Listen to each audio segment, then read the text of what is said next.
Bonjour et bienvenue dans Prière Inspirée pour cette troisième journée où nous parlons de la prière avec le pasteur Atoms. Je crois que si vous avez suivi depuis lundi, vous avez été fortement encouragés. Et aujourd'hui, le pasteur Atoms va nous parler du fait de veiller et de prier pendant la nuit. Certainement, vous vous souvenez en lisant les évangiles que Jésus passait parfois la nuit à prier. Ça nous interpelle, on se dit, bon, si le Seigneur l'a vécu, si la Bible nous dit qu'on peut même méditer la parole de Dieu jour et nuit, c'est qu'il y a une réalité qu'on doit vivre. Et je crois que pendant cette année, Dieu veut nous amener dans une nouvelle dimension puisque la Bible est claire. Dieu veut qu'on aille de gloire en gloire. Et je crois que ça doit se vivre aussi dans la prière, non seulement la journée, mais également la nuit. Et je prie et j'aspire personnellement à vivre quelque chose de nouveau, quelque chose de spécial, la nuit avec Dieu. La nuit, c'est un moment particulier où tout le monde dort et nous pouvons vivre quelque chose de fort avec Dieu. C'est le silence, c'est la tranquillité. Peut-être que notre chair a envie de dormir, mais notre esprit est bien disposé. Alors on en parle tout de suite avec le pasteur Atoms.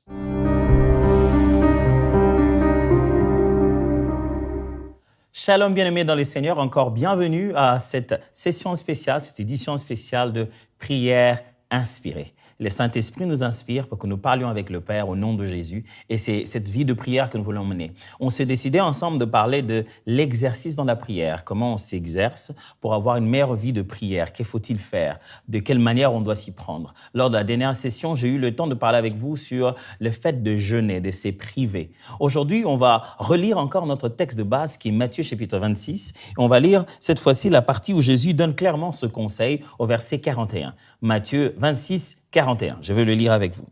Veillez et priez afin que vous ne tombiez pas dans la tentation. L'esprit est bien disposé, mais la chair est faible. Vous vous souvenez, Jésus ici, il va prier parce qu'il est clair, la Bible dit qu'il se sent triste et il est angoissé. Son état émotionnel est perturbé. Frères et sœurs, de fois, on veut bien prier, mais notre âme ou notre corps n'est pas prête à prier. Pendant que notre esprit, qui aime cette activité spirituelle, qui est la prière, notre esprit est disposé. Et pourtant, notre corps ou notre chair, ce mélange de nos besoins biologiques et physiologiques et psychologiques qu'on appelle la chair, cette tendance de l'homme à être tourné vers ses plaisirs et ses désirs selon que le monde lui propose, ce qu'on appelle la chair, eh bien ça, c'est pas disposé. Ça n'a pas envie de ça. Quand on regarde la télé, on regarde, c'est l'heure d'aller prier. Non, je veux juste finir la dernière partie, puis je vais m'en aller. Et donc, on n'est pas toujours disposé dans l'autre côté de nous à pouvoir prier. Pourtant, l'esprit est disposé. Que faire donc? Quels sont les exercices qu'on doit imposer, la discipline qu'on doit imposer à nous-mêmes pour une meilleure vie de prière? Quelles sont ces choses qui deviennent obligatoires pour le corps, pour l'âme, pour l'esprit, pour que nous puissions nous disposer à la prière? Qu'est-ce que nous devons subir et qu'est-ce que nous devons faire pour que nous puissions avoir une meilleure vie de prière? La dernière fois, on a parlé de se priver. Aujourd'hui, parlons de quoi? Veiller et prier. Quand Jésus dit ici veiller et prier, il n'est pas en train de parler exactement de cet exercice qui consiste à passer toute la nuit sans dormir, mais il est premièrement en train de demander d'être attentif, d'être aux aguets, d'être prêt, de surveiller les choses, d'être conscient, d'être sérieux sur l'affaire. C'est ça l'idée. C'est pas juste prier, mais c'est surveiller. C'est être capable de rester éveillé, de regarder ce qui se passe. Mais l'exercice spirituel dont je parle ici, c'est veiller. C'est dans l'idée justement de rester éveillé que l'on impose de fois à son corps de ne pas dormir. Pour quelle raison? Parce que vous verrez très souvent dans la Bible que certains exercices spirituels, certains combats spirituels de Christ, ça se passe soit en retrait, j'en parlerai, soit alors au milieu de la nuit. La nuit est un moment assez particulier. Jésus lui-même avait l'habitude de dire, quand on est venu l'arrêter, il dit, bon, j'étais là avec vous au temple, vous n'êtes pas venu me prendre aujourd'hui, maintenant c'est le moment des ténèbres, c'était le soir qu'on est venu l'arrêter. Il s'est fait que la nuit, quand l'homme dort, il s'est fait beaucoup d'autres types d'activités spirituelles. Nous recevons des songes, nous ressentons des attaques, certaines choses se font la nuit. Et lorsque nous voulons apprendre à nous exercer dans la prière, il est important d'imposer à son corps de combattre son sommeil. Dans la liste des choses dont on doit se priver du sommeil est quelque chose de très, très différent. Se priver de sommeil pendant la nuit, c'est un exercice totalement différent. Quand vous vous privez du sommeil pendant la nuit, vous avez plus de temps pour prier, mais aussi vous avez moins d'activités autour de vous, moins de distractions, et j'allais presque dire, vous avez moins d'autres personnes actives, vous pouvez vous concentrer comme il se doit. Veillez. Mes frères et sœurs, si vous voulez apprendre à avoir une vie de prière intense, quelquefois, il faudra mettre votre corps dans l'inconfort de son sommeil. L'un de mes mentors, qui n'est plus, s'appelait Alain Moloto. Je me souviendrai qu'une fois, je le voyais tout le temps se promener avec ses lunettes de soleil, même quand on entrait dans des pièces où il n'avait pas besoin de ça. Je lui disais, mais c'est quoi ça? Qu'est-ce qu'il y a? Je ne le connais pas comme un frimeur, c'est pas quand même d'Afrim. Alors, il m'a dit, non, ces derniers temps, j'ai tout le temps mes petites lunettes, je veux me la jouer à l'américaine. C'était une blague. Mais après, j'ai découvert qu'il était en train de faire des mois de prière nocturne. Il ne dormait pas. Alors, qu'est-ce qu'il se faisait quand on allait dans ses réunions? Sous ses lunettes, il était en train de dormir en plein milieu de la journée. Donc, pour ne pas déranger les gens, pour ne pas donner l'impression d'être hyper spirituel, parce qu'il veille, il voulait même pas en parler. En fait, il voulait que quand il dormait dans nos rencontres, on se rende même pas compte qu'il dormait en réalité. Cet homme faisait des nuits. Je m'en suis rendu compte parce qu'à ce moment-là, je suis allé habiter chez lui pendant un moment de retraite. Il passait toute la nuit à tournoyer sa parcelle en train de prier. Je me suis réveillé à un moment un peu vers 3 heures. Je me dis, OK, je me réveille, je dévance l'aurore pour aller prier. Je le trouve déjà en train de prier. Je dis, à quel moment je vais le dépasser, ce gars? Un jour, j'ai fini par comprendre que c'était vers 23 heures avant minuit qu'il s'est levé déjà et il allait prier jusqu'au petit matin. Veillez, mes frères et sœurs. Apprendre à prier la nuit. Vous devez apprendre à le faire. N'attendez pas la veillée de l'église. Prenez vos enfants, décidez vous-même, dites-vous, aujourd'hui, je vais prier. Et je vais prier la nuit. Si vous voulez réussir à faire une prière de nuit, le meilleur conseil, c'est d'être capable de bien dormir pendant la journée. Ne vous épuisez pas dans la journée, vous allez rendre encore cet exercice plus difficile. L'avantage, c'est que la nuit, vous n'avez rien qui presse. L'une des choses qui dérange la vie de prière, c'est l'activité à faire après le temps de prière. Parce que plus le temps passe pendant qu'on prie, plus on commence à penser, qu'est-ce que je vais faire après? Oh, ça va être l'heure du boulot. Alors, c'est pourquoi vous priez rapidement le matin avant de partir, parce que vous devez vous préparer. Le soir, vous êtes déjà sous le poids du sommeil. Mais quand vous vous êtes décidé de ne pas dormir, il n'y a rien qui presse. Vous avez tout le temps pour prier. Et faire l'exercice de la prière la nuit, c'est un merveilleux moment. Imaginez-vous que c'est pendant la nuit que Dieu vous donne les songes. Et imaginez-vous qu'au lieu de dormir, vous êtes éveillé et vous les recevez comme des visions, comme ça, d'éveil. C'est fantastique d'apprendre à veiller. Veiller vous apprend à être éveillé aussi spirituellement. Il y a une corrélation dans ces deux choses-là. Jésus-Christ, quand il voulait prendre des décisions importantes, il ne dormait pas. Quand il voulait choisir les disciples, il s'est mis à prier toute la nuit. Il devait choisir lesquels devaient être les apôtres. À la veille du jour où on devait venir l'attraper, la nuit on devait venir le prendre. Il s'en va prier. Même le texte que je vous ai lu ici, c'est Gethsémane. Donc il se prépare au moment important. Il sait qu'il y a guerre spirituelle. Généralement, quand vous ressentez une oppression spirituelle et que vous avez besoin de riposter par la prière, de passer des moments de combat spirituel pour vous, pour votre famille, pour votre église, l'un des meilleurs moments, c'est la nuit. Vous vous réveillez la nuit. Là, vous pouvez avoir tout le temps de bien passer ce moment de prière et de combat spirituel. Autre chose, que pouvons-nous encore faire lorsque nous voulons justement rester, s'exercer dans la prière et grandir dans la prière? À part jeûner, que j'ai dit la dernière fois, et veiller, que je viens de dire aujourd'hui, vous pouvez aussi apprendre à faire la proclamation audible de la parole. Dieu dit à Josué que ce livre de la loi ne s'éloigne pas de ta bouche. Vous savez, c'est ce fameux verset que nous mettons dans notre Bible à nous tous, la première Bible en Christ. Josué chapitre 1, verset 8. Que ce livre de la loi ne s'éloigne pas de ta bouche, médite-le jour et nuit, afin que tu réussisses dans tes entreprises. Voilà. Il dit, médite-le jour et nuit, afin d'agir fidèlement selon tout ce qui est écrit. Il dit que ce livre de la loi ne s'éloigne pas de ta bouche, médite-le jour et nuit. Deux fois, en disant méditation, surtout nous, les francophones, on entend par là une réflexion de la pensée, c'est parler, c'est le dialogue, un monologue interne, on réfléchit. Or, les mots qui est là-bas, c'est soliloquer. C'est vraiment le bon mot, le soliloquer. C'est-à-dire, la parole devait être prononcée, déclarée. L'un des exercices importants à faire lorsqu'on veut grandir dans la vie spirituelle, dans la prière, il faudrait apprendre à lire à haute voix la Bible ou à proclamer à haute voix les Écritures. C'est pas juste comme support de votre prière. C'est pas dire « Seigneur, je te demande ton esprit, car il est écrit aussi mauvais que sont vos pères sur la terre, qui vous donnent tout ce que vous leur demandez. » Non, c'est juste que votre méditation du jour, vous êtes en train de la faire à haute voix. Aujourd'hui, vous êtes en train, le commencement était la parole était avec Dieu. Vous faites les 100 pas avec ça. Vous avez une suite des Écritures à lire. Vous lisez, vous lisez, vous lisez. Pourquoi? Parce que la Bible est claire. Elle dit que la foi vient de ce qu'on entend. Elle ne dit pas ce qu'on entend vient nécessairement du prédicateur, mais elle dit que ce que l'on entend, c'est d'où ça vient. Pas quel est le moyen qui les communique, mais quelle est la source. Ce qu'on entend vient de la parole de Christ.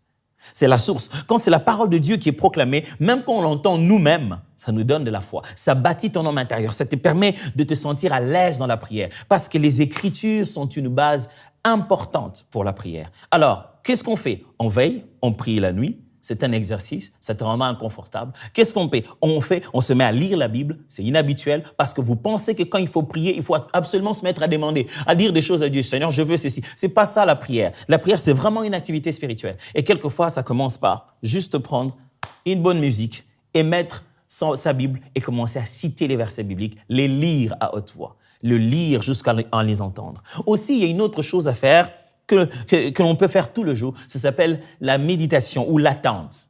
OK, comprenez-moi bien. Je ne parle pas d'une... Alors, de quoi il veut parler de cette méditation? Je parle de la même méditation de la Bible ici, de l'attente. Attendre, comme Élie l'avait fait. Il était en prière, il était en train de chercher le Seigneur, il allait d'un endroit à un autre, il a fui en fait. Il avait fui parce qu'il avait peur de la menace de Jézabel. Mais il se retrouve qu'il commence à prier, Seigneur, prends-moi, je ne suis pas meilleur que les autres. Dieu lui dit, OK, déplace-toi, va à tel endroit. Il l'amène là-bas. La Bible dit, il était là pour attendre. Dieu lui a dit, viens ici et attends. Et à part ça, l'autre fois, avant qu'il fasse descendre la pluie après le feu, il se met à prier. Et il demande à chaque fois à son serviteur d'aller voir s'il y a un signe de la pluie. Et il attend. Nous ne savons pas attendre de foi dans la prière. L'attente est un exercice très, très important. C'est méditer, juste réfléchir, donner du temps à Dieu. Si c'est une conversation, alors vous devez donner du temps à Dieu. Attendre. Des fois, les gens pensent que quand il est dans la prière et qu'il ne dit rien, c'est un temps mort. Non, le silence est important dans la présence de Dieu. N'est-ce pas la Bible qui dit « L'Éternel est dans son temple, que toutes les nations se tiennent en silence ». Le silence, pardonnez-moi, fait partie de notre expression de sa majesté. Nous sommes en train de dire « C'est un grand roi, tenons-nous en silence devant lui ». Et quelquefois, il est très important de juste se taire. Et c'est en se taisant qu'on commence à reconnaître dans notre cœur ce que le Seigneur est en train d'imposer. On dit, là, Dieu me parle. Si vous voulez vous apprendre à prier, dites-vous, quel est le temps que je laisse au silence, à l'attente, à la méditation, à réfléchir sur ces choses? Quel est le temps que je laisse à la proclamation de la prière? Est-ce à dire, chaque fois que vous priez, vous devez rassembler tous ces éléments? Non, je dis que vous devez les utiliser comme des exercices pour grandir. Quelle est la dernière fois que vous avez jeûné? Mais quelle est aussi la dernière fois que vous avez veillé? Pas la veillée de la chorale, pas la veillée de l'église. Vous, seul, avez combattu votre sommeil dans votre loft. Et vous dites, aujourd'hui, je ne dors pas. Je dois veiller jusqu'au petit matin. Au lieu de vous déranger et de ne pas dormir en vous souciant, pourquoi ne pas dormir en priant? Au lieu de vous dire, bon, je ne veux pas dormir justement parce que durant toute la nuit d'aujourd'hui, j'ai fait que penser, oh Seigneur, quel est le problème? Comment je vais faire avec ça? Et si j'allais, au lieu d'inventer le plan A, le plan B, le plan C, passez votre nuit à prier. Jésus devait choisir. Au lieu de se dire, lequel d'entre eux doit être celui-ci? Il a passé sa nuit à parler avec Dieu. Au lieu de passer votre nuit à parler avec vous-même, sachant que vous êtes déjà incapable de résoudre le problème, même si vous parlez à vous-même, qu'est-ce qui va en sortir? Passez toute la nuit à parler avec Dieu. N'est-ce pas fantastique? Toute la nuit. Vous réveillez le matin en vous disant, oh, j'ai dormi tard aujourd'hui. J'ai parlé avec Dieu toute la nuit. Et à part ça, vous pouvez prendre la parole. Pensez du temps. Imaginez-vous si vous avez prévu 10 versets bibliques à lire. Ça vous bouffe déjà du temps dans la prière. Et vous les lisez à haute voix, calmement, en laissant cela entrer dans votre esprit. Mais aussi, quand vous avez prié, sachez que vous devez laisser du temps à Dieu pour vous parler. Donc, vous devez apprendre à attendre, méditer et attendre en se disant, c'est le moment, j'attends maintenant, Seigneur, c'est à ton tour, parle-moi. Quel est le meilleur exercice à nous tous aujourd'hui dans la prière? Est-ce que nous allons veiller? Je ne sais pas à quelle heure vous êtes en train de me suivre. Pourquoi pas? J'aurais bien voulu que nous commencions cette prière jusqu'à veiller. Est-ce que nous allons apprendre le silence? Oui, nous allons essayer de l'exercer ensemble aujourd'hui. Est-ce que nous allons apprendre à déclarer la parole de Dieu? Oui. Pourquoi pas? À déclarer les saintes écritures, à déclarer la parole de vie, la parole qui reste pour toujours, la vie éternelle, la sainte parole de Dieu, à la déclarer tout haut pendant nos moments de prière. C'est ce que nous allons essayer de faire ensemble aujourd'hui. parler à Dieu en lui disant, apprends-moi à dépasser mes nuits. Seigneur, c'est ça ma prière. Apprends-moi à dépasser mes nuits. Apprends-moi à rester éveillé pour te parler. Seigneur, je sais que tu as tellement de choses à me dire. Moi aussi, tu sais, j'ai tellement de questions à te poser. Mais je te prie, Seigneur, apprends-moi à trouver du temps pour toi, même au milieu de la nuit. Si la journée, je n'ai pas pu avoir ce temps, j'aimerais consacrer des nuits. J'aimerais donner un rendez-vous de nuit. Te dire, au moment où les enfants ne vont pas nous déranger, au moment où le mari, la femme, personne ne va déranger, des prières de nuit. Au moment où mon téléphone ne va pas sonner parce que le travail sait que je dors. Tout le monde sait que je dors, mais seul toi sais que je ne dors pas parce que j'ai des choses à te dire. Des choses à te dire. Je veux parler avec toi. Je vais chercher la nuit le temps que je n'ai pas trouvé le jour. Si j'ai couru dans tous les sens, j'aimerais quelque part très tôt, à 18h, je suis déjà en train de dormir parce qu'à 23h, je vais passer toute la nuit avec Dieu. Oh, quelle bonne nouvelle que de pouvoir partager ça aux amis, se disent, pourquoi tu dors tôt? Parce que je vais passer toute la nuit avec Dieu. Apprends-moi à passer toute la nuit avec toi, toute la nuit à te parler, toute la nuit à te prier, toute la nuit à échanger avec toi. Tu as des choses à me dire, j'ai des choses à te dire. Tu as des choses à me dire, j'ai des choses à écouter. Je vais passer toute la nuit à écouter Dieu. Jésus passait toute la nuit à essayer de percevoir la volonté du Père pour choisir les gens qui doivent marcher avec lui. Je ne veux pas demain choisir à la va-vite en me basant seulement sur les données humaines, en regardant le visage, en tenant compte de la corpulence. Oh, les pensées de Dieu ne sont pas les pensées de l'homme. Alors apprends-moi à ne pas dormir pour la bonne raison. Ne pas dormir pour bien faire mes choix demain. Apprends-moi à m'exercer spirituellement, à passer mes sommeils des côtés, à les mettre des côtés, juste pour passer toute la nuit dans la prière. On ne peut pas être un leader sans veiller. On ne peut pas être un parent sans apprendre à veiller. Apprends-nous à veiller. Oh oui, peut-être que c'est radical, mais oui, c'est important dans la vie d'un leader. Quand tout le monde ça va dormir dans la paix, ça va dormir sans savoir qui va en être responsable. Un leader est mal à l'aise et dit, les enfants dorment, mais demain, c'est moi qui dois payer l'argent pour les frais académiques. La femme dort, mais c'est moi qui dois assurer ce qu'on doit manger demain. Les enfants dorment, le mari dort, mais c'est moi qui dois me rassurer des courses de demain. Quand quelqu'un a une position de leadership, il a une responsabilité. À ce moment, le prof dort, mais demain, c'est moi qui dois faire l'examen. À ce moment, les PDG de l'entreprise dort, mais demain, je dois passer l'interview. Je ne peux pas dormir. Demain, on dépend. Je dois traverser cette nuit dans la prière. Seigneur, aide-moi à me battre avec moi-même, à me battre avec ma chair, à me battre avec mes désirs, à me battre avec mes plaisirs et à reconnaître que le temps de la prière, même au milieu de la nuit, je dois en payer le prix. Apprends-moi à payer le prix. Ouais, le prix de la nuit. Apprends-moi à payer le prix. Quelquefois, j'essaie de trouver du temps pendant la journée pour me dire, bon, je sacrifie un peu de ce temps pour prier la nuit, mais il n'y en a pas. J'ai vécu la journée pleinement et il faut encore à cela ajouter une veillée. Seigneur, je sais que c'est exercer, c'est faire subir quelquefois à la chair, le rendre inconfort, mais pour prier. Alléluia, mais pour prier. Je veux prier. Je veux prier la nuit. Je veux mettre du temps de côté. Je veux connaître le jour. Le lendemain, me réveiller et commencer la journée comme tout bonnement. Si je veux somnoler pendant la journée, c'est pas grave. Mais je vais prier. Je vais rester dans la présence de Dieu. Je vais chercher sa volonté. Je veux prier. Je vais les chercher. Je veux ouvrir mon cœur à sa gloire. C'est ça le plus profond désir de mon âme. Prier. Chercher la volonté de Dieu. Seigneur, je t'en supplie. Aide-moi. Aide-moi à la prière. Aide-moi à prier la nuit. Saint-Esprit, réveille-moi. Vivifie-moi même quand je suis épuisé, même quand ma chair me dit « Oh, tu vas pas tenir ». Vivifie-moi, je t'en supplie, Saint-Esprit. La vie des enfants en dépend, la vie de l'Église en dépend, la vie de mon foyer en dépend, la vie de l'entreprise en dépend, la vie de la nation en dépend, la vie de l'œuvre, du ministère en dépend. Oh, la vie des âmes en dépend. Je ne veux pas me réveiller demain pour aller gagner des âmes, prêcher l'évangile sans avoir pris le temps de les chercher dans la prière la nuit, de les chercher dans la prière en veillant. Apprends-moi à veiller. Oh, yeah. Apprends-moi à veiller. Apprends-moi à veiller. Je vais déclarer ta parole. Apprenons à déclarer la parole. C'est à ce moment comme ça dans la prière que vous prenez la parole pour déclarer. Le psaume 91 dit, « Celui qui demeure sous l'abri du Très-Haut, celui qui demeure sous l'abri du Très-Haut, repose à l'ombre du Tout-Puissant. » J'ai dit à l'Éternel, mon refuge, ma forteresse, mon Dieu en qui je me confie.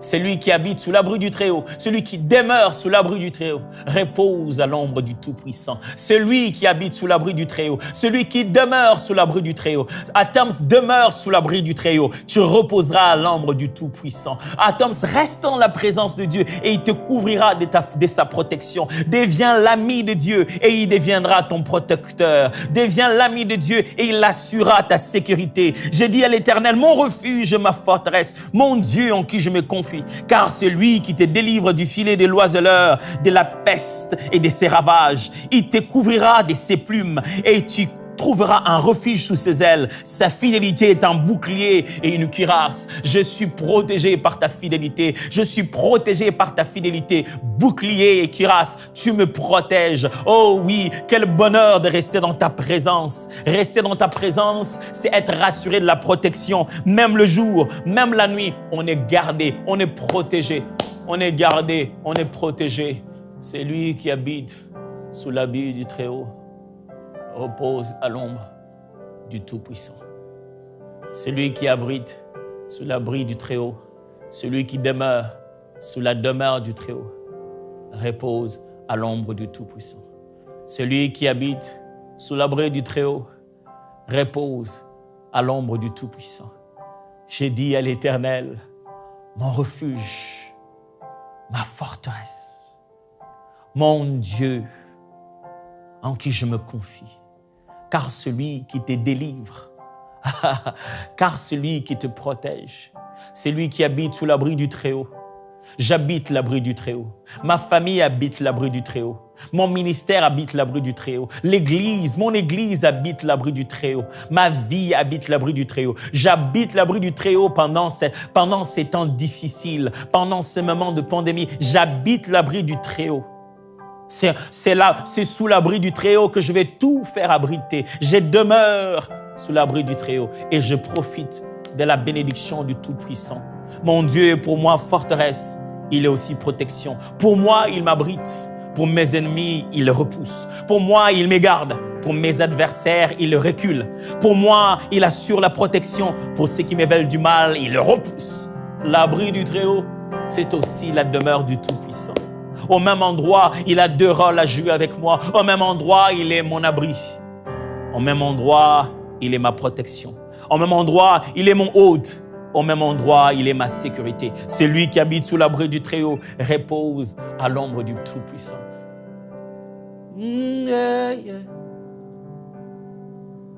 Déclarez la parole de Dieu. Quelle est la parole de votre circonstance? Quelle est la parole de ce moment? Quelle est la parole de l'époque? Sur quoi Dieu vous parle ces derniers temps? Prenez cette parole, lisez-la à haute voix, entendez-la par vous-même. Laissez Dieu vous entendre parler. Parlez de ça. Laissez votre esprit se nourrir de cela. Laissez cela guider votre prière. C'est comme ça qu'on se mûrit en esprit. C'est peut-être la prédication de votre pasteur et ça vous a touché, la prédication du dimanche, le message de la semaine. Relisez cela pendant que vous êtes en train de prier. Lisez cela à haute voix. Lisez ce passage encore et laissez votre cœur, votre esprit méditer ces vérités. Transformez cela en prière. Rendez cela en requête. Rendez cela en soupir de votre âme. Et après, restez là devant lui, dans le silence, en méditant ces vérités. Parce que si on parle avec Dieu, on doit apprendre à l'écouter. Yeah.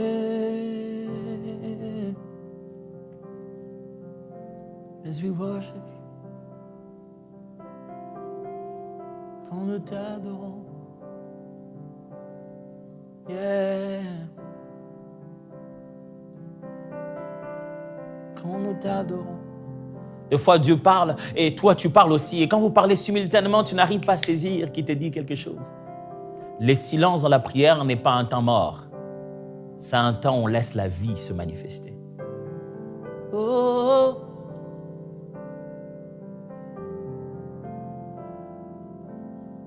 Quand nous t'adorons,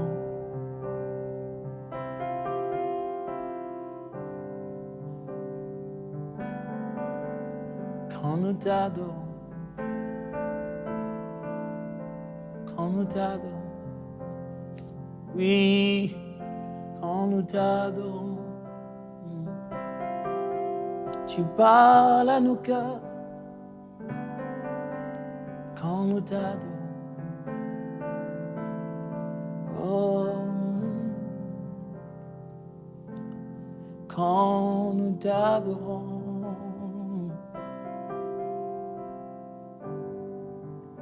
Tu ouvres notre esprit, tu parles à nos cœurs. Tu mets les sceaux à tes instructions. Oh oui, quand nous t'adorons. Yeah. Tu parles à nos cœurs. Quand nous t'adorons, tu parles à nos cœurs. Quand nous t'adorons, tu parles à nos cœurs. Oh, quand nous t'adorons, tu parles à nos cœurs. Dans le silence, tu parles à nos cœurs. Quand nous t'adorons. Faites de cela une discipline personnelle. Apprenez à jeûner. Apprenez à veiller. Apprenez à déclarer les saintes écritures dans la prière. Apprenez aussi à vous taire. Apprenez à méditer. Apprenez à laisser Dieu vous parler. Ce sont des exercices importants qui permettent à votre vie de prière de s'intensifier et de se mûrir. Le tout n'est pas à faire en une seule séance, mais puisez chaque fois selon que l'Esprit vous en donne la conviction. Les exercices qui vous rendront certainement confortables, mais qui seront très, très efficaces pour votre homme intérieur. Quant à moi, je vous vois au prochain numéro et on va encore développer davantage les autres exercices qui nous donneront une meilleure façon de prier, une meilleure façon de grandir dans notre vie de prière. Dieu vous bénisse. Gloire à Dieu et merci, pasteur Atom. Ça nous donne envie de prier cette nuit, frères et sœurs. Peut-être mettez le réveil et commencez à prier. Même si c'est 5 minutes, même si vous vous endormez au bout de quelques minutes, c'est pas grave. Vous avez vu que c'est quelque chose qu'on peut apprendre et qu'on peut mettre en pratique dans notre vie. Alors, sans fardeau, sans religiosité, simplement, on peut aspirer à vivre plus dans la prière. Et la prière non seulement le jour, mais également la nuit. Alors quelqu'un dira peut-être, mais c'est peut-être réservé à certains types de personnes, mais pas à moi. Mais essayez-le quand même et peut-être vous allez l'aimer. Gloire à Dieu. Et donc on va se retrouver demain dans Prière inspirée avec le pasteur Atoms. On va continuer cette série. Cette génération a besoin du Seigneur Jésus-Christ, a besoin d'hommes et de femmes qui se tiennent à la brèche, qui veillent et qui prient. Alors soyez encouragés et fortifiés. On se retrouve demain dans Prière inspirée. Dans l'histoire de l'Église et du peuple de Dieu, il y a toujours eu ces personnes particulières qui ont été touchées par un fardeau pour faire avancer le royaume de Dieu. Elles se sont données corps et âme pour faire avancer le royaume et elles ont également soutenu le royaume de Dieu. Joseph, qu'on a appelé fils d'exhortation, qu'on a appelé Barnabas, était un homme qui encourageait les autres, non seulement par ses paroles, mais également par ses finances. Un jour touché par le Seigneur, il a vendu un terrain qu'il possédait et en a déposé le prix aux pieds des apôtres. Si aujourd'hui le Seigneur vous met à cœur de faire partie des 3500 héros qui se lèvent pour permettre à EMCI d'achever la construction de son centre de réveil et de l'équiper, j'aimerais vous encourager à aller sur emcitv.com/3500 et à faire partie de ces personnes qui ont à cœur le royaume de Dieu et qui font la différence par leur générosité. Dès maintenant, donnons pour achever la construction et équiper le centre EMCI. Pour faire votre don, rendez-vous sur emcitv.com/3500. Vous pouvez donner en une seule fois ou en plusieurs mensualités.